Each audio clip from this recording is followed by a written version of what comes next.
Hello बच्चा लोग, कैसे हो? मस्त। चलिए, आपका समय बिल्कुल नहीं लूंगा। सीधे आपको मुद्दे से जोड़ता हूँ। तो आप सोच रहे होंगे आज इतिहास शुरू हो जाएगा। बिल्कुल नहीं, समय लगेगा भाई। आज पहले हम लोग ये चर्चा करेंगे कि किसी विषय को कैसे पढ़ा जाए और ज़्यादा से ज़्यादा बेहतर परफॉर्म किया जाए। आज जो मुद्दा लेकर के मैं आपके बीच आया हूँ वो मुद्दा है कि चाहे ध्यान से शुरू करने से पहले एक बात मैं कहूँ आपसे, तो पूरी वीडियो मन से सुनिएगा। बड़ी सीरीज है, हो सकता है एक से ज़्यादा क्लास लग जाए, लेकिन अगर इस सीरीज को आप पूरा सुने तो मैं आपको भरोसा दिलाता हूँ कि बहुत कुछ आपको सीखने को मिलेगा। किसी संस्था, किसी टीचर, किसी सीनियर से मिल करके अगर हमारे लिए सबसे बड़ी महत्वपूर्ण बात होती है तो उस शिक्षक, टीचर, सीनियर का एक्सपीरियंस, वो सारी बातें इसमें हमने आपको बताने का प्रयास किया है। तो आप अगर एक क्लास में हम पूरी बात बता लेते हैं तो वो पूरी, अगर एक से अधिक क्लास लग जाती है तो उसे भी आप पूरा देखें, अच्छा लगेगा, मज़ा भी आएगा। तो आज का मेरा मुद्दा है बेटा, चाहे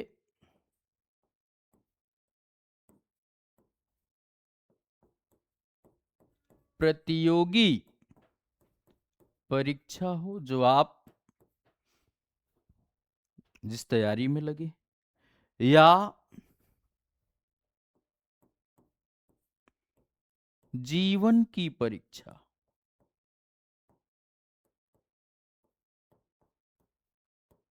जो जन्म के साथ तब तक चलता रहता है जब तक हम इस मृत्युलोक में रहते हैं। तो चाहे प्रतियोगी परीक्षा हो, चाहे जीवन की परीक्षा, इसमें सफलता के लिए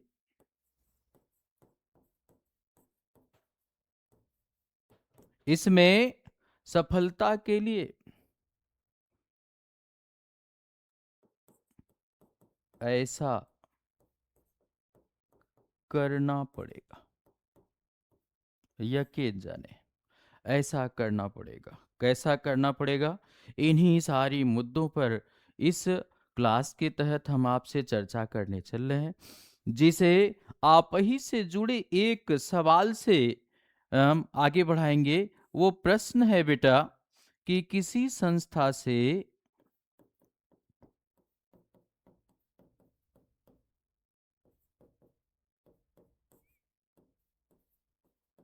जुड़ने का उद्देश्य। आप किसी संस्था से क्यों जुड़े? आप हमसे क्यों जुड़े? तो मैं समझता हूं किसी संस्था से जो जुड़ने का उद्देश्य होता है वो बेटा सक्सेस या सिलेक्शन या सफलता। किसी संस्था से जुड़ने का हमारा मुख्य उद्देश्य यही होता है। अब प्रश्न कि सक्सेस या सिलेक्शन या सफलता है क्या? ये क्या है भाई?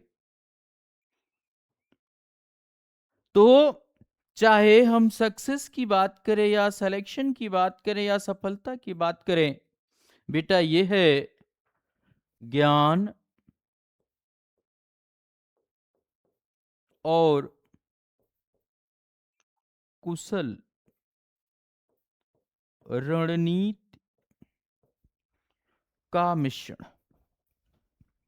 ये ज्ञान और कुशल रणनीति का क्या है? मिश्रण है। हम ना तो केवल ज्ञान से सफल हो पाते हैं और ना ही कुशल रणनीति से। दोनों सफलता के लिए दोनों की जरूरत होती है।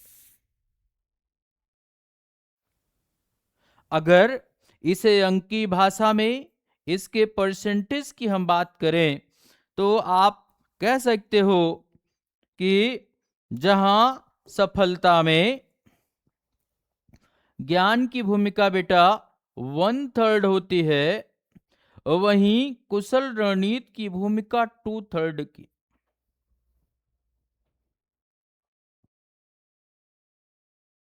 इतना महत्वपूर्ण है।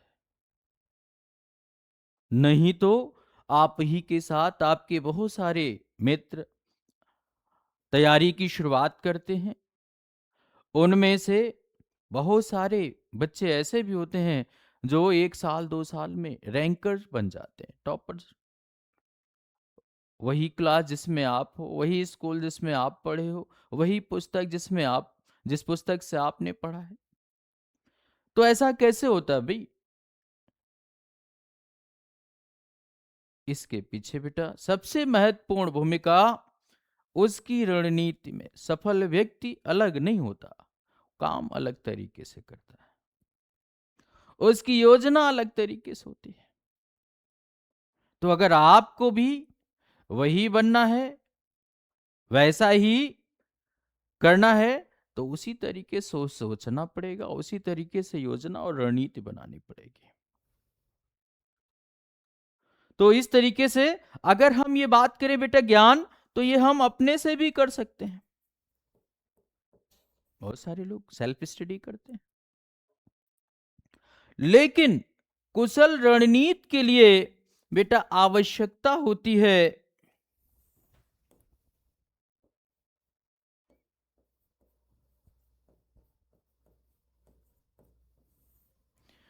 कुशल रणनीति बनाने के लिए हमें आवश्यकता होती है एक योग्य शिक्षक, टीचर, एक योग्य मार्गदर्शक,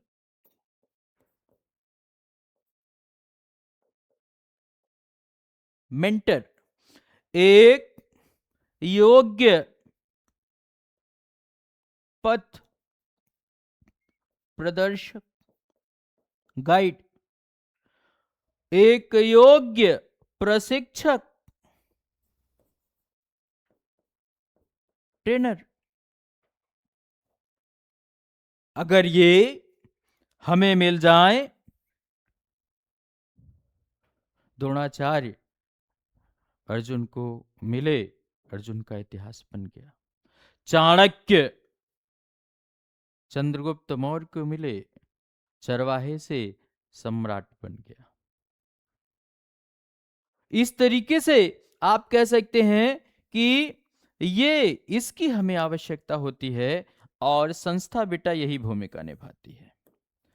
संस्था से जब हम किसी संस्था से जुड़ते हैं तो उस संस्था में ढेरों शिक्षक, मार्गदर्शक, प्रशिक्षक, पथ प्रदर्शक जुड़े होते हैं, उनसे हम जुड़ जाते हैं, और उनसे जुड़ने के साथ हमें अपनी योजना बनाने में, अपनी रणनीति बनाने में आसानी होती, सहजता होती है, और हम समय तक से मंजिल तक दूरी तय कर पाते हैं। तो इस तरीके से आप हमसे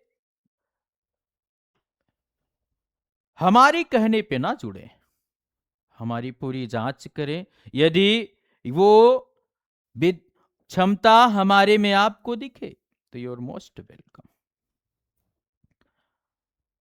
तो बेटा अब इसी कुशल रणनीति पर चर्चा ही आज हमारा मुख्य मुद्दा है।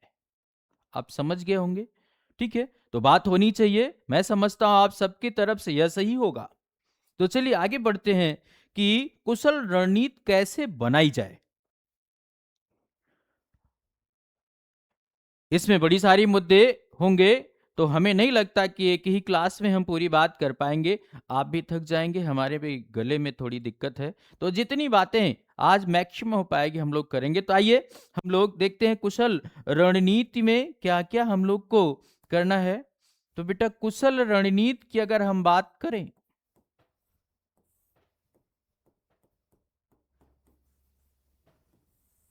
तो इसके लिए हमें कुछ बिंदुओं पर फोकस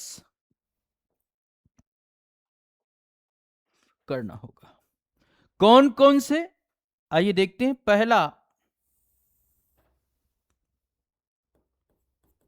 पहला है अध्ययन, स्टडी कैसे करें, हाउ टू स्टडी, अध्ययन कैसे करें पहला, इस पर हम चर्चा करेंगे। दूसरा चर्चा का बेटा मुद्दा होगा अध्ययन की शुरुआत कहां से, अध्ययन की शुरुआत हमें कहां से करनी चाहिए, where to start your study, इस पर चर्चा करेंगे। फिर हम चर्चा करेंगे सिलेबस पे,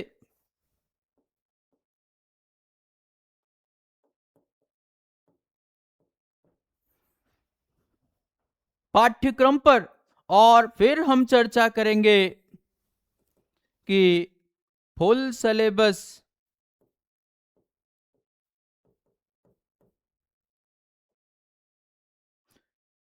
या सेलेक्टिव, पूरा सिलेबस की उसमें सेलेक्टिव पार्ट हमको पढ़ना है, इस पर चर्चा करेंगे। और इसमें और किन बातों पर हम बेटा चर्चा करेंगे, समय प्रबंधन, टाइम मैनेजमेंट,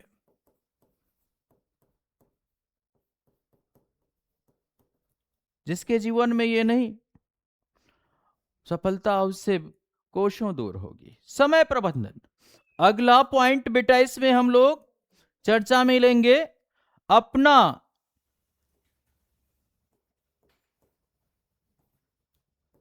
रास्ता स्वयं चुने। इतिहास ठीक पढ़ाते भाई, अपना रास्ता स्वयं चुने। नेक्स्ट पॉइंट हमारा होगा कि खुद पर भरोसा,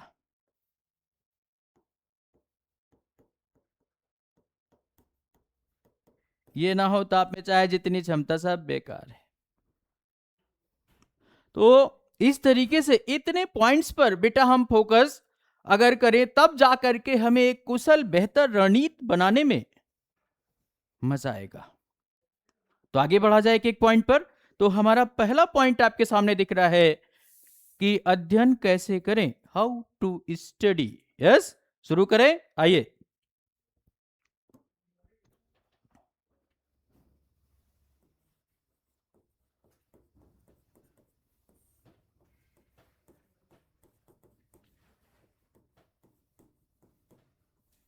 बहुत मजा आएगा, बहुत मजा आएगा, पर मजा लेकर के सुने, और तभी आपको मजा आएगा जब आपको वाकई में ऐसा फील हो। तो अध्ययन की अगर बात करें बेटा, इसे दो भाग में हम बांट सकते हैं। एक सूचनात्मक अध्ययन, इंफॉर्मेशनल स्टडी, और दो बोधात्मक अध्ययन, परसेप्टिव स्टडी। दोनों है क्या? तो सूचनात्मक स्टडी बेटा वो है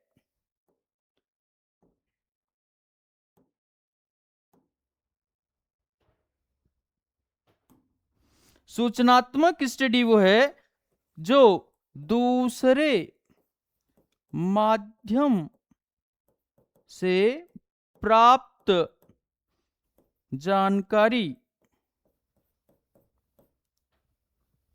हमें, जो दूसरे माध्यम से जानकारी प्राप्त होती है वो क्या होती है? सूचनात्मक स्टडी। मेरा आपसे सवाल है, एक ऐसी कोई बात, एक ऐसी इंफॉर्मेशन अपने जीवन की आप बताओ जो विदाउट किसी माध्यम के आपको पता चला। आप जो भी कुछ जानते हैं वो किसी ना किसी माध्यम से, living things are not living, किसी ना किसी माध्यम से ही आपको जानकारी हुई है। तो ये दूसरे माध्यम में हम किसे किसे शामिल कर सकते हैं? तो इसमें हम स्कूल, कोचिंग, पुस्तक, जितनी चीजें आप जानते हैं, पुस्तक, पेपर, न्यूज़पेपर, जितने भी सारी चीजें हैं, सब इसी के तहत आता है।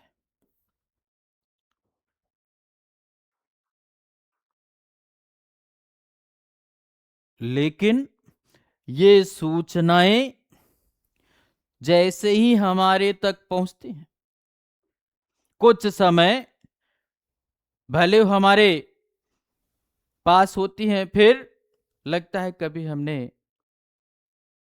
वो सूचना ना तो सुनी ना तो देखी। महत्वपूर्ण बात बेटा यह है कि आपको शायद पता हो तो अच्छी बात है, ना पता हो तो जान लो कि हमारे 5 सेंस ऑर्गन्स से जो भी इंफॉर्मेशन हमारे मस्तिष्क तक आती है, वो हमारे ब्रेन में तब तक के लिए स्टोर हो जाती है जब तक ये सांस की डोर चलती है। तो मतलब यह है कि जो भी सूचनाएं हमारे तक आती हैं, सब हमारे पास रहती हैं।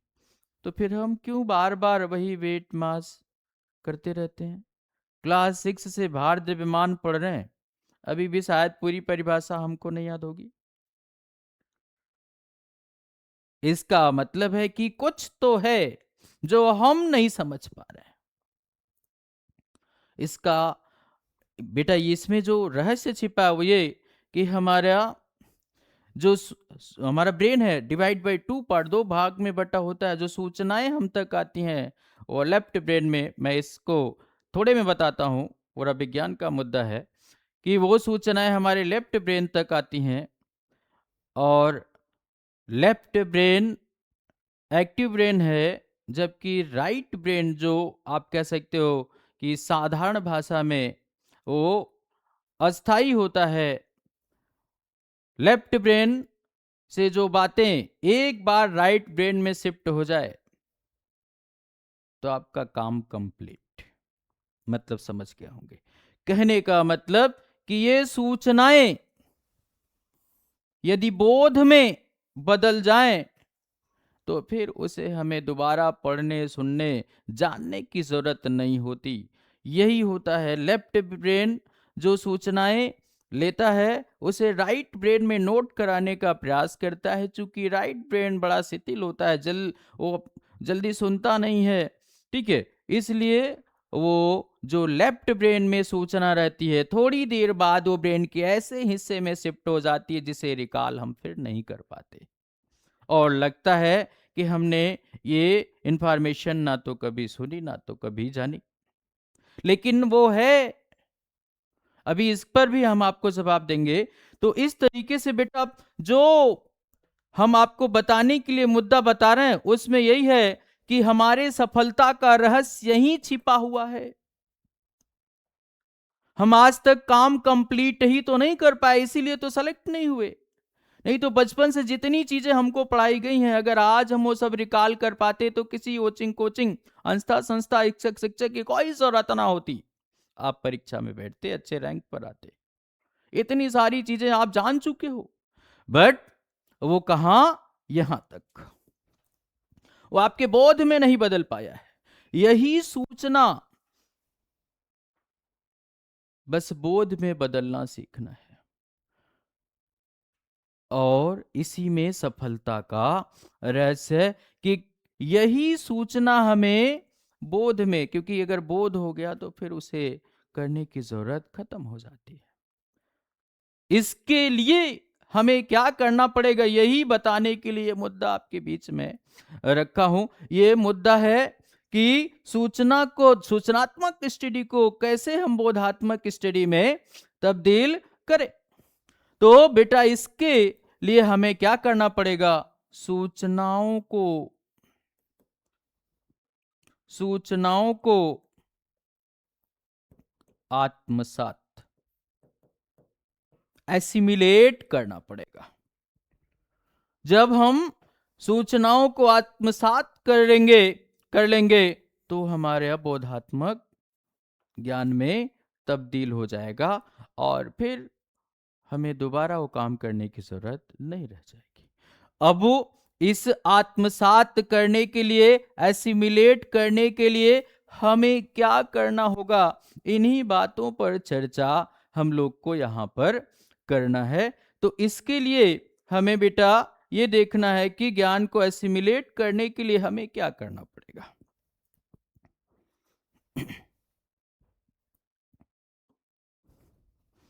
तो मुद्दा है कि सूचनात्मक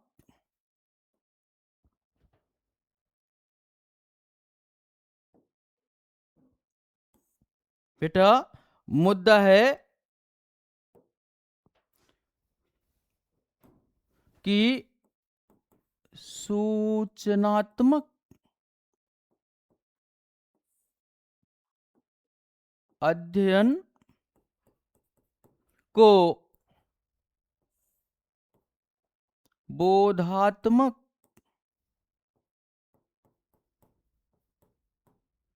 अध्ययन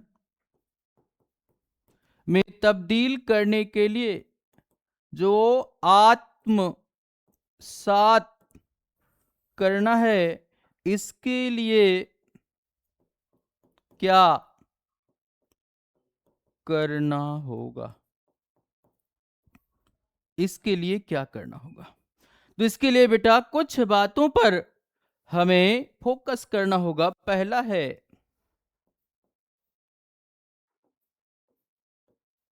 strength of practice,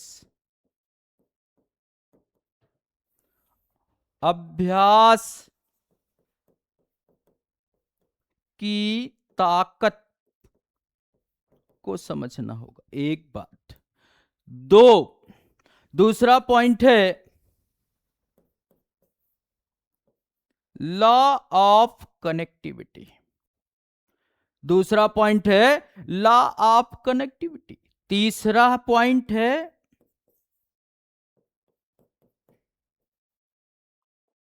figure study, चित्रात्मक अध्ययन। और चौथा पॉइंट है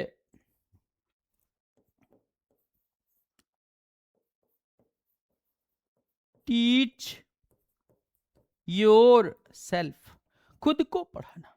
इतने बातों पर हमें कम से कम फोकस करना पड़ेगा, जिससे कि ये सूचनाएं हम ज्यादा से ज्यादा क्या कर पाए, आत्मसात कर पाए। तो आइए एक एक पर देखते हैं कि स्ट्रेंथ ऑफ प्रैक्टिस क्या है। स्ट्रेंथ ऑफ प्रैक्टिस पहला बेटा क्या है,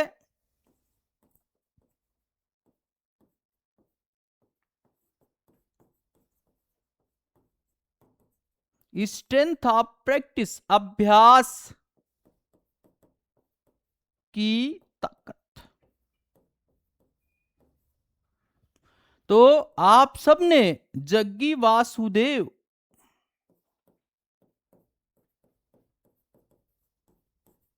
के बारे में सुना होगा। इन्हीं की बात बताता हूं। जग्गी वासुदेव ने यह बात कही है कि अभ्यास के द्वारा व्यक्ति किसी भी क्षेत्र में महारत हासिल कर सकता है, किसी भी क्षेत्र में मास्टर बन सकता है।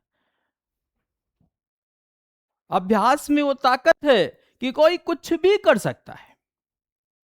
हमारे कहने पे ना, आप माने, आप जिसको मानते हैं कि बहुत विद्वान है, बहुत विद्वान थे, उनकी बातों को मैं आपको बताता हूं।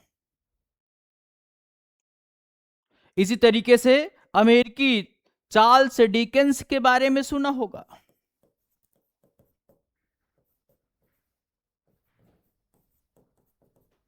बेटा चार्ल्स डिकेंस की बात का कहना है कि हम जीवन में बार बार आगे बढ़ते हैं और इस दौरान बार बार हम असफल होते हैं, गिरते हैं, लेकिन यदि हम अपने प्रयास में निरंतरता जारी रखें, कंटिन्यू प्रयास करते रहें, तो एक दिन निश्चित तौर पर जीवन को एक निश्चित आकार मिल जाता है। यहां से भी बात वही निकल करके आती है कि बस हमें अभ्यास करते रहना है और अपने पिछली गलतियों से सीख लेते हुए और बेहतर अपने को बनाते जाना है। आगे जिसको आप बहुत जानते होंगे अच्छे से, धोनी साहब के बारे में जानते होंगे। धोनी की आत्मकथा देखिएगा, उसमें उन्होंने अपने जीवन के घटना के बारे में बताया कि जब ये इंटर में थे तो इनके बोर्ड की परीक्षा और मैच एक ही साथ पड़ गया। सामान्य परिवार से, पिता हर समय ही दबाव डालते थे कि पढ़ लिख लो, कहीं नौकरी नौकरी लग जाए, लेकिन इनका उसमें बड़ा मन लगता नहीं था, आपको पता है। बाकी नौकरी भी लगी थी इनकी फिलहाल। उसमें मैं वो बातें नहीं, मैं जो बताने की बात कोशिश कर रहा हूं, वो धोनी ने बात कही कि बोर्ड की परीक्षा और मैच एक साथ पड़ गया, दोनों में शामिल होना जरूरी था।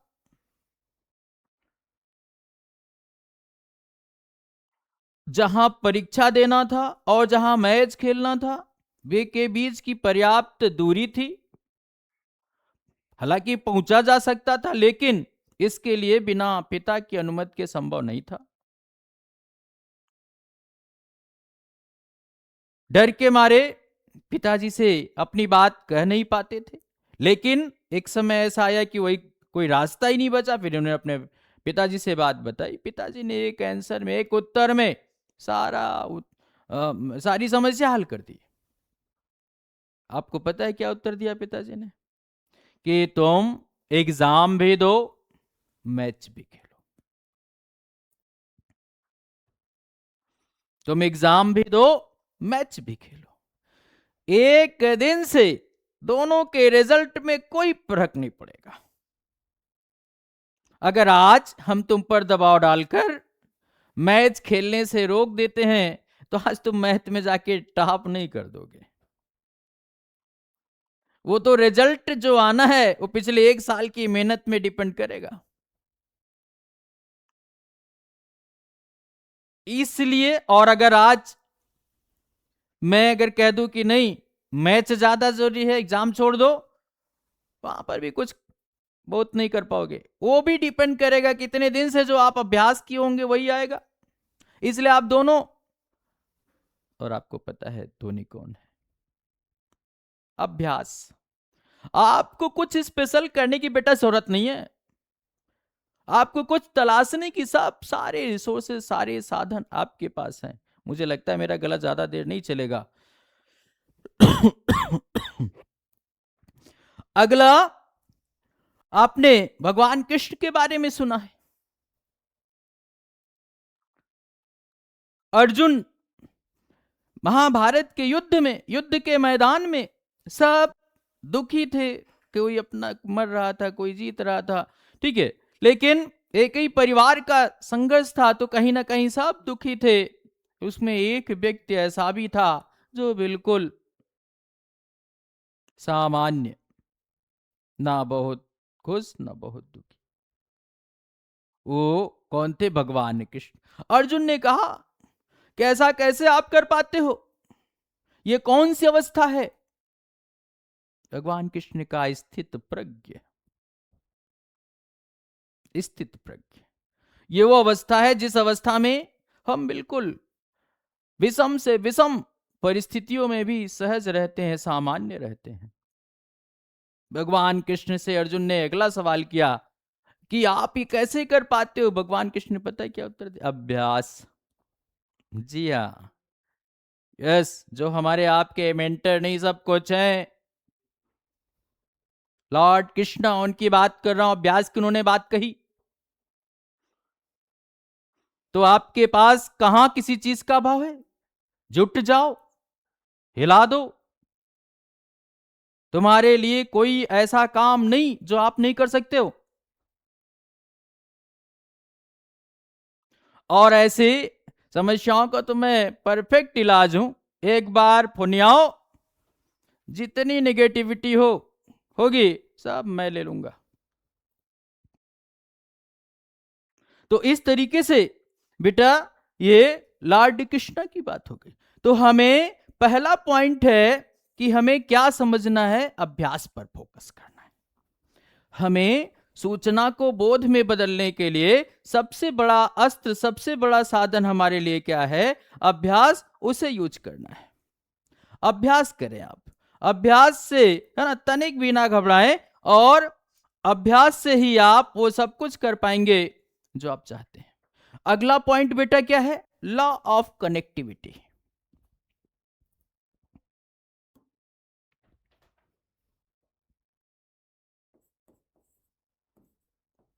लॉ ऑफ कनेक्टिविटी ये क्या है?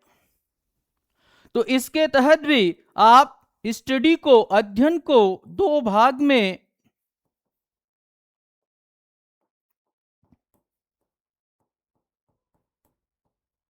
बांटकर अच्छे समझ सकते। एक है लंबवत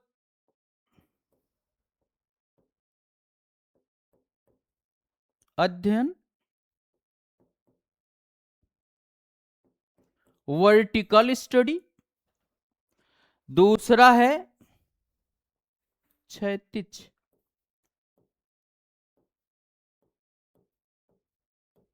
हॉरिजॉन्टल।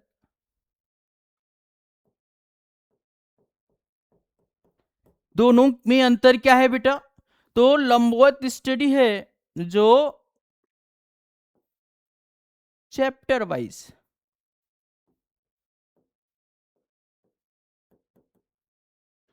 जो चैप्टर वाइज, हड़प्पा उठाया एकदम A to Z खत्म। चाहे जो जितना पूछना चाहे पूछे, आप उसके लिए बिल्कुल तैयार हैं। लेकिन आज परीक्षा में कहां ऐसे सवाल आ रहे हैं कि खाली हड़प्पा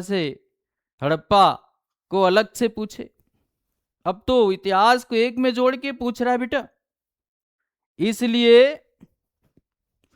ये, खैर आगे देखता हूं, दूसरा पहले देख लें। दूसरा क्या है बेटा, क्षैतिज अध्ययन, जिसमें टॉपिक वाइज, जिसमें हमें क्या देखना है, topic wise, topic wise study. अब ये बात हमने क्यों बताई, इस पर थोड़ी सी बात में आगे बढ़ाऊंगा। तो जो बेटा यूपीएससी की परीक्षा प्रणाली में 2013 से जो बदलाव हुआ, व्यापक बदलाव हुआ है, इस पर कभी एक पूरी क्लास लिया जाएगा।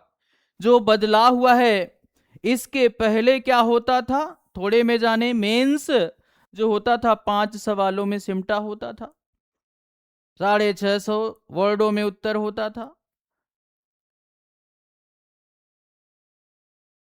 उसके लिए जो तेज चालाक छात्र होता था, वो सिलेबस से 150 सवाल सेलेक्ट करता था और पूरा तैयार करके एग्जाम में जाता था, अच्छा करके आता था।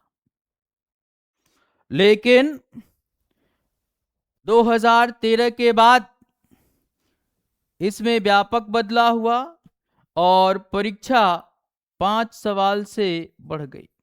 अब इसमें 20 सवाल। तो अगर 5 सवाल के लिए छात्र जो चतुर होते थे 100 सवाल सेलेक्ट करते थे, गेस करते थे, अब 20 के लिए कैलकुलेशन कर लें। तो अगर अब 400-500 सवाल गेस करना पड़ेगा, तो 400-500 सवाल गेस करने के बाद किसी विषय में बचेगा क्या? और वो भी अब सीधे सवाल नहीं आ रहे। ऐसे में अब ये चैप्टर वाइज स्टडी उपयुक्त नहीं रही। अब हमें टॉपिक वाइज पढ़ने की जरूरत है। जैसे कि जब हमारे यहाँ EICI, ईस्ट इंडिया कंपनी की बेटा बात कर रहे हैं, कि जब हमारे यहाँ EIC ईस्ट इंडिया कंपनी आई, कब आई? EIC कब आई?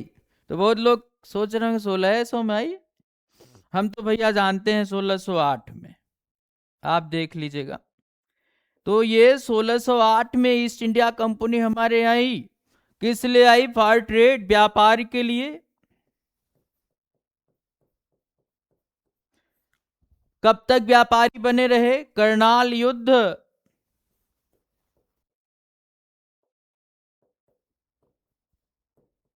कब हुआ भाई? तो करनाल युद्ध, जिसे हम लोग बड़े एक लाइन में पढ़ के निकल लेते हैं। जिसने करनाल युद्ध को नहीं समझा उसे मॉडर्न हिस्ट्री कहां समझ में आएगा?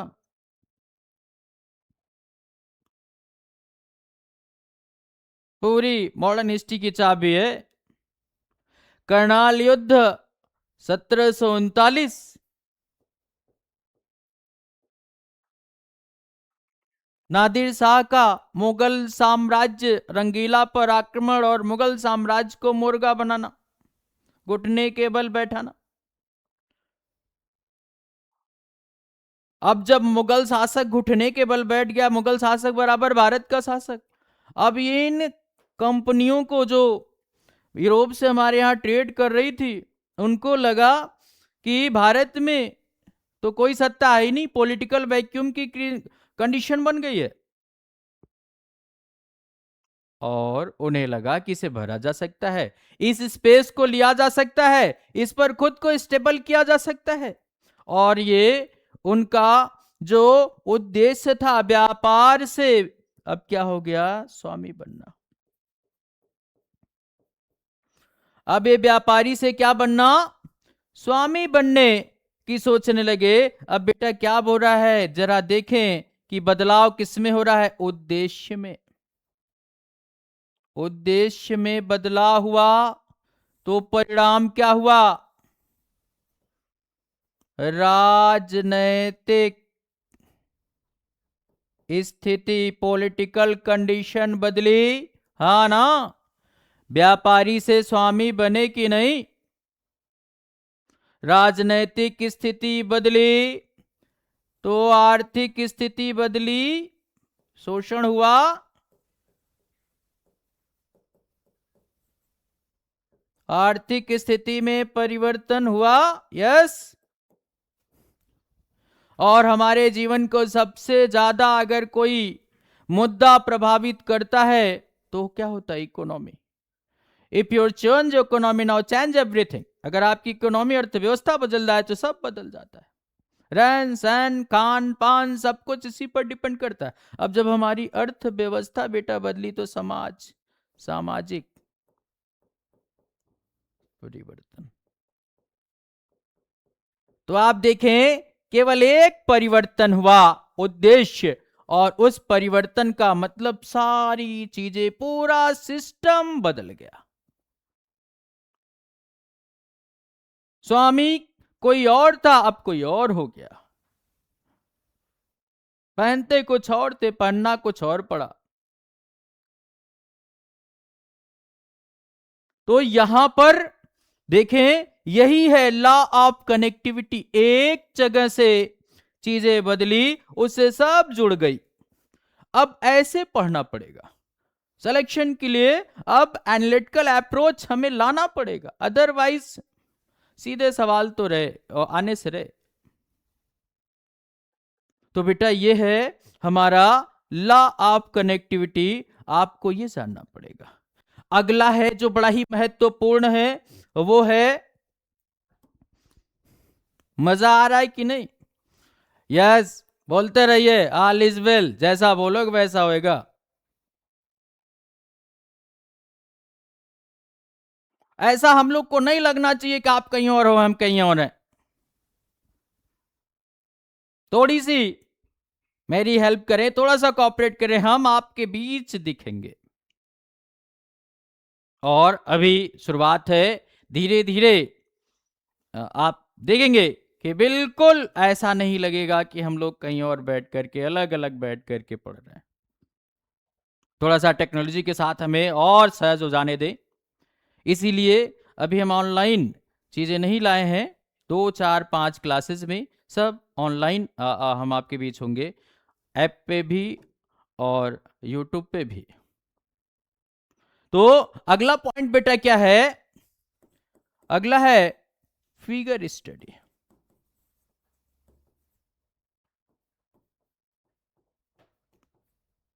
बहुत महत्वपूर्ण पॉइंट है, बहुत महत्वपूर्ण पॉइंट है। लेकिन इस फिगर स्टडी को समझने के लिए हमें थोड़ा अपने ब्रेन के स्ट्रक्चर को भी समझना होएगा। इस फिगर स्टडी को समझने के लिए हमें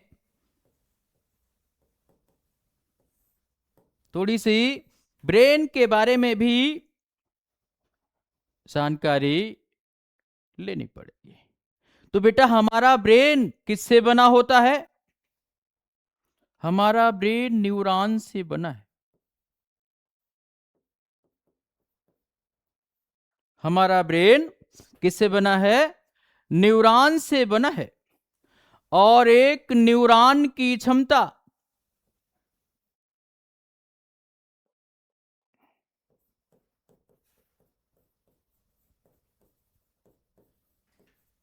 एक न्यूरॉन की क्षमता 1 से 10 जीबी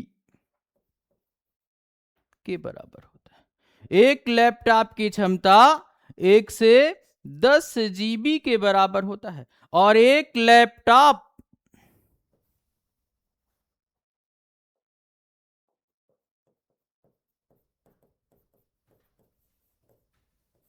की क्षमता 4 से 16 जीबी। मतलब अगर सबसे सिंपल लैपटॉप होगा तो 4 जीबी का, और सबसे बेहतर लैपटॉप होगा तो 16 जीबी का। और हमारे ब्रेन की क्षमता 1 से 10 जीबी। तो बेटा हम कह सकते हैं कि एक न्यूरॉन बराबर, अतः एक न्यूरॉन बराबर 2 प्लस लैपटॉप। Yes no?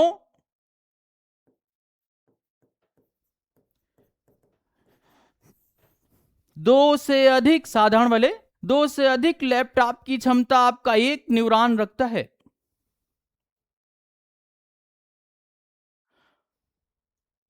और एक लैपटॉप में, सिंपल वाले में इतनी क्षमता होती, कभी यूपीएससी में जितनी परीक्षाएं हुई हैं सबको व्याख्या सहित, पूरा एक्सप्लेनेशन सहित उसमें इंस्टॉल किया जा सकता है।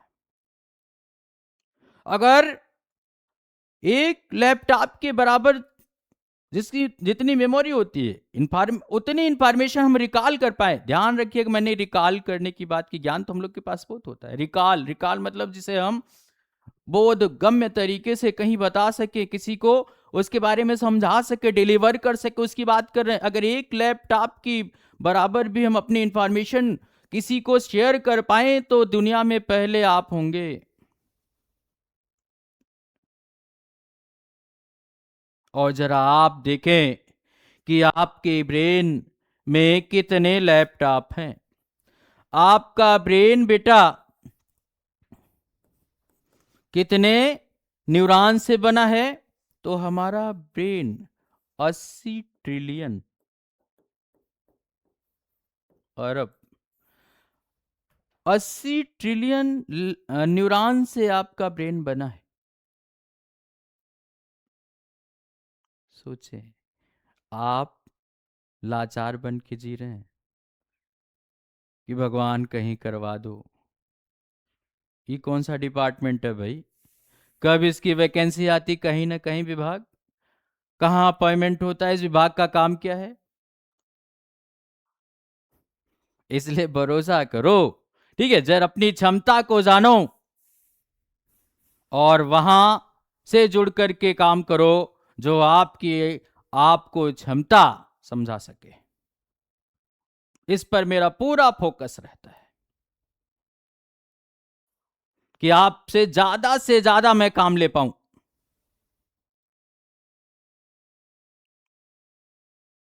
मैं पढ़ाने तक ही सीमित नहीं रहना चाहता हूं, मैं चाहता हूं कि आपको पढ़ना सिखा पाऊं ताकि आपका काम कंप्लीट हो जाए। तो बेटा, आपका जो ब्रेन है 80 ट्रिलियन न्यूरॉन से बना है। अगर एक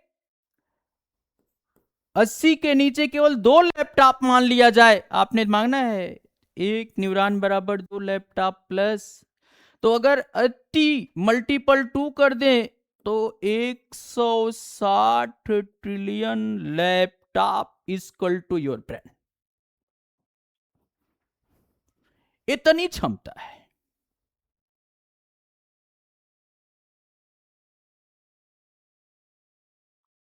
ऐसे में तुम लाचार बन के घूमते हो।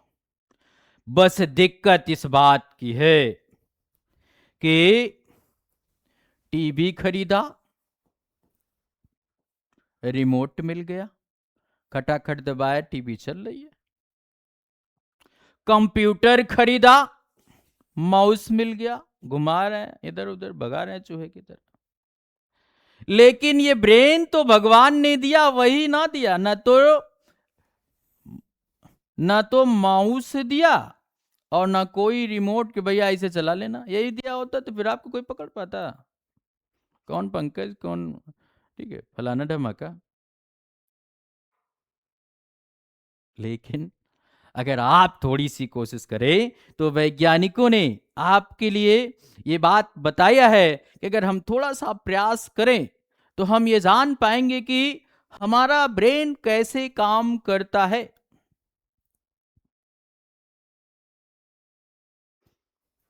और हम अपने ब्रेन से ज्यादा वर्क ले पाएंगे, ज्यादा से ज्यादा आउटपुट आएगा। तो बेटा, इसके लिए वैज्ञानिकों ने अपना एक सर्वे, अगले पेज पे, इसी पे लेना चाहिए था, स्पेस नहीं है, अगले से आप जोड़ लेंगे। तो इसके लिए वैज्ञानिकों ने पूरी दुनिया के लोगों और उनके ब्रेन का सर्वे करके पूरी दुनिया के लोगों को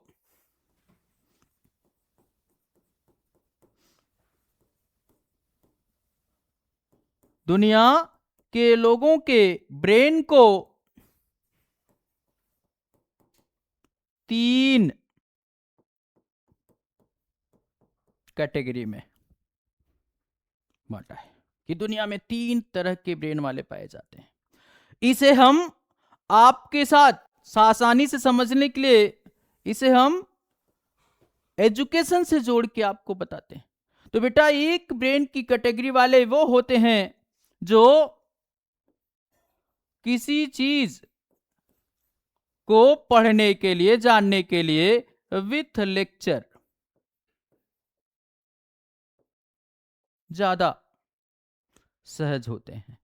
उनको सुन करके, लेक्चर सुन करके चीजें ज्यादा समझ में आती है। आप ही में से बहुत सारे छात्र ऐसे होते हैं कि जिनके सामने टीचर अगर लेक्चर से पढ़ा रहा है तो उनको ज्यादा इजी महसूस होता है, ज्यादा वो कनेक्ट रहते हैं।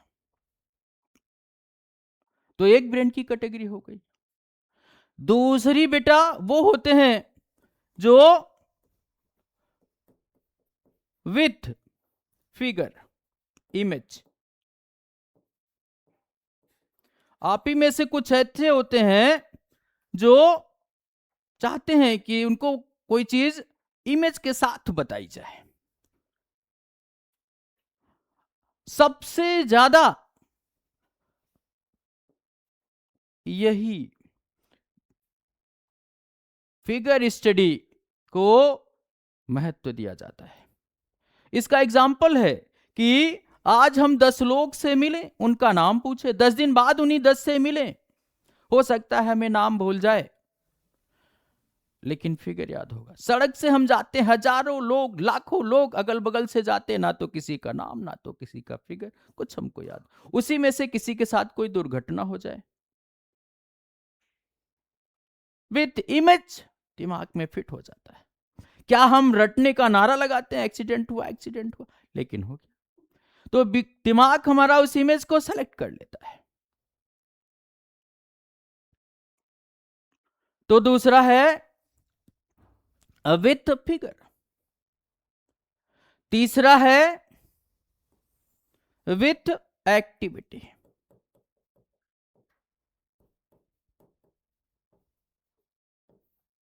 पढ़ते समय बहुत सारे लोगों का आपने देखा होगा कि उनकी टांग हिल रही है, उनका हाथ हिल रहा है, कुछ ना कुछ होकर रहे हैं, बस वही जो उनका अंग हिल रहा है वही रोक दिया जाए, टावर डिस्कनेक्ट। अब उनको कुछ समझ में ना आएगा। इसलिए मेरी क्लास में जब कोई हिलता उलता है तो मैं मना नहीं करता हूं, बस इतना कहता हूं कि उतना हिलो कि क्लास चले। अब ऐसे ऐसे कर रहे हैं पूरा क्लास दिक्कत हो जाए, बस इतना। बेटा यही तो आप देखे कि ब्रेन में दुनिया में 3 तरह के कैटेगरी के ब्रेन वाले हैं। यही वजह होता है कि एक ही व्यक्ति, किसी को अच्छा लगता है, किसी को ठीक लगता है, किसी को बहुत अच्छा, किसी को बिल्कुल नहीं। आप क्लास में जाते हो, टीचर आता है, वही टीचर आपके बगल वाले को बहुत अच्छा लग रहा है, आपको नहीं अच्छा लग रहा है। किसी को थोड़ा बहुत चलो काम चला रहा है। कारण क्या है? यही तो टीचर तो अकेले है ना भाई पूरी क्लास में, उसके ब्रेन की कैटेगरी एक है और आपकी क्लास में सैकड़ों लोग हैं, तो अगर उसे 3 भाग में बांटे तो 33 का लगभग हिस्सा बनता है। तो जो टीचर की कैटेगरी वाले बेटा होंगे उनके लिए टीचर आउटस्टैंडिंग होगा, मस्त। कुछ मैनेज करने वाले होंगे, चलो भाई ठीक, समझ में आ रहा है, बात समझ में आ रही है। और कुछ ऐसे होंगे जिनको लगे कब 1 घंटा कब होगा, चाट रह जाएंगे। लेकिन मेरी क्लास में हम इस समस्या का उपचार ढूंढ लिए हैं। हमारी क्लास में हम पूरा अपना अपनी पूरी क्लास विथ लेक्चर ले ही रहे, आप सुन ही रहे पूरा। दूसरा तरीका भी, पूरा इतिहास हम ड्रॉप्टिंग के साथ विथ मैपिंग के साथ आपके बीच बताएंगे, पूरा पढ़ाएंगे। तो ये विथ फिगर वाले भी कनेक्टर हैं। बात रही तीसरे की, एक्टिविटी की, तो वो भी मैं कुछ ना कुछ करता रहूंगा कि वाले कनेक्टर हैं। इसलिए मेरी क्लास में तीनों कैटेगरी को कोई दिक्कत ना होगी। बेटा अब सवाल है कि विषय इतिहास, हिस्ट्री, और हमने कहा कि सबसे ज्यादा बेहतर है कि फिगर स्टडी, तो इतिहास में फिगर कैसे बने? तो मुझे लगता है कि इतिहास से आसान किसी का फिगर बनाना है ही नहीं, सबसे आसान है। जैसे आप सबने लेजेंड ऑफ भगत सिंह देखा होगा, शोले देखा होगा, ऐसे तमाम फिल्में देखी होंगी, गांव में रामलीला देखा होगा, रोल निभाया होगा, आप ही राम भी बने होंगे, आप ही सीता भी बने होंगे, मूछ दाढ़ी छिलवा करके। अब ये बताओ कि अगर हम अजय देवगन को भगत सिंह बनाकर देख सकते हैं मनोरंजन के लिए, अपने को दाढ़ी मूछ छिलवा करके राम बना करके देख सकते हो, सीता बन सकते हो मनोरंजन के लिए, तो अपने फ्यूचर के लिए अपने को अशोक अकबर रजिया नहीं बना सकते। बस यही करना है, बस जिसके बारे में पढ़ो वही बन जाओ, एकदम लगेगा कि आप ही सब कर रहे हैं। और मैं प्रयास करूंगा कि जिसके बारे में, जिस करेक्टर के बारे में मैं आपको बताऊं, वो करेक्टर आप में कुछ महसूस होता है कि आपको बात समझ में है। बेटा इस पूरी दुनिया को आप चाहो तो दो भागों में बांट सकते हो, 98% एंड 2%। 98% वो हैं जो कब पैदा हुए, कहां हुए, कोई ना जाने, कोई नहीं जानता। 2% में वो हैं किन्हीं के पीछे 98% लोग दौड़ते हैं। अमिताभ बच्चन को अगर छींक आ जाए तो टीवी में ब्रेकिंग न्यूज आने लगता है, बिग बी का स्वास्थ्य बिगड़ा। अगली लाइन, लीलावती अस्पताल पहुंचे, डॉक्टरों ने कहा, अगली लाइन, डॉक्टरों ने कहा खतरे के बाहर। ऐसे में इस 98% पे कोई कोमा में हो और उसे थोड़ी देर के लिए अगर होश आ जाए और उसे सुनाई दी जाए कि बिग बी का स्वास्थ्य बिगड़ गया है, मैं सही कह रहा हूं कि कुछ देर के लिए होश आ जाएगी, यार पता करो क्या हाल है बिग बी का, अपना जाने को तैयार, लेकिन बिग बिग बारे में पूछ रहा है। मैं आपको बता दूं आप कहाँ हैं, ठीक है। तो अभी हमें लगता है कि अगर हम लोग फोटो बने तो कोई झंडा नहीं झुकेगा, घर भले शोक मना ले, ठीक है, कोई देश में शोक ना मनाएगा।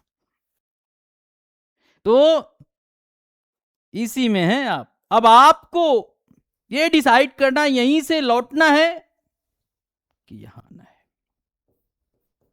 मरने के साथ तो लोग मरी जाते हैं, मरने के बाद अगर जीना है तो कुछ अलग करो, जुड़ो, मजा आएगा।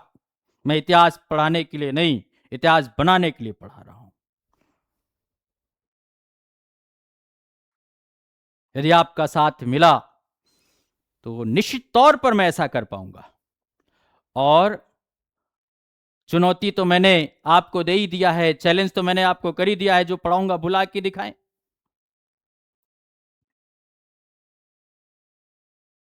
इतिहास विज्ञान है, यस बिल्कुल विज्ञान है भाई। हम लोग यहां इसी बोर्ड पर ये बातें आप स्वीकारोगे। इतिहास डाटा नहीं है, इतिहास एक ऐसा विषय है जो आप जो बनना चाह रहे हैं उसके बगैर बन ही नहीं सकते। जिसको देश का इतिहास, दुनिया का इतिहास नहीं पता, कभी कंप्लीट ऑफिसर नहीं बन सकता। इसीलिए यूपीएससी का फर्स्ट पेपर वहीं से शुरू होता है, मेंस का पहला पेपर हिस्ट्री से शुरू होता है, ऐसे नहीं। चौथा पेपर एथिक्स से क्यों है, दूसरा क्यों नहीं कर दिया? क्योंकि एथिक्स सारे कुछ जानने के बाद ही संभव है एथिक्स जान पाना, इसलिए लास्ट में पूछा जाता है। तो बेटा इस तरीके से आपको ये कहां है जान रहे हैं। अगर ये डिसाइड करना है कि कहां रहना है, ये जरूर विचार करिएगा आज कि केवल लोगों के पीछे घूमने के लिए आए हैं कि कभी वो दिन भी आएगा कि हमारे भी पीछे लोग करेंगे। ये बॉलीवुड वाले चार लोग हम सबसे जो चाहे वो करवाते हैं।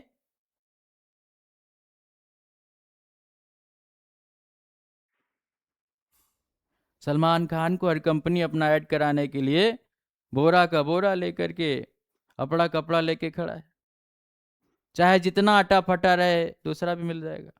हम आप इधर उधर से व्यवस्था व्यवस्था करके भी खरीदे तो वो फटा, ऐसा लगता है जैसे चूहा नोच लिया हो। ये बॉलीवुड वाले क्या क्या हमसे करवाते हैं यार, क्या मैं बोलूं। पहले पूरी दाढ़ी रखते थे, बीच में औका या यहां रखते थे, ऐसा लगता है जैसे नाई वाला भूल गया हो। यकीन करो, अगर ये बॉलीवुड वाले इतना छिला के और इतना एक दिन रख करके निकले, अगले दिन आप में से ढेरों लोग करवा के निकलोगे, पूछो का और ठीक लग रहा है, तो हम उन्हें फॉलो करें, इसमें कोई बुरी बात नहीं भाई। अजी इसमें कोई बुरी बात नहीं, लेकिन ये चिंतन जरूर करें कि केवल हम फॉलो करने के लिए आए हैं, कभी वो दिन भी लाएंगे जीवन में कि हमें भी लोग फॉलो करें, जरूर बेटा। और हम बार बार कह रहे हैं, फिर कह रहे हैं, ये भरोसा करके साथ में चले, मजा आएगा। ठीक है, तो अंतिम बात पर हम आपको लेके चलते हैं। इसमें बेटा अंतिम बात है हमारा कि teach your self.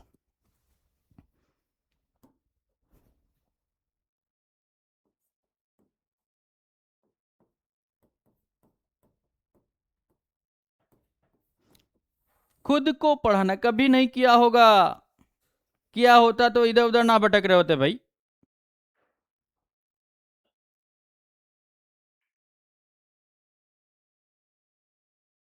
Teach your self है क्या? तो एक अमेरिकी मनोचिकित्सक विलियम ग्लासर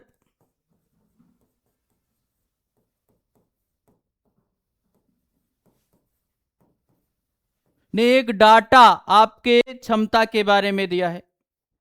उसी डाटा से अपनी बात बताऊंगा। वो डाटा इन्होंने क्या दिया कि जो हम पढ़ते हैं, ध्यान से सुने, हम केवल एक पॉइंट लिख रहे हैं, जो हम पढ़ते हैं उसका ओनली 10% ऑब्जर्व कर पाते हैं। जो हम सुनते हैं उसका 20%, जो हम देखते हैं उसका 30%, और जो हम सुनते और देखते दोनों हैं उसका 50%, और जिस पर हम चर्चा करते हैं ग्रुप डिस्कशन उसका 70%, जिस पर चिंतन करते हैं उसका 80%, और जिस पर टीचिंग करते हैं उसका 95% ऑब्जर्व कर पाते हैं। आप डिसाइड कर लो आपको क्या करना है।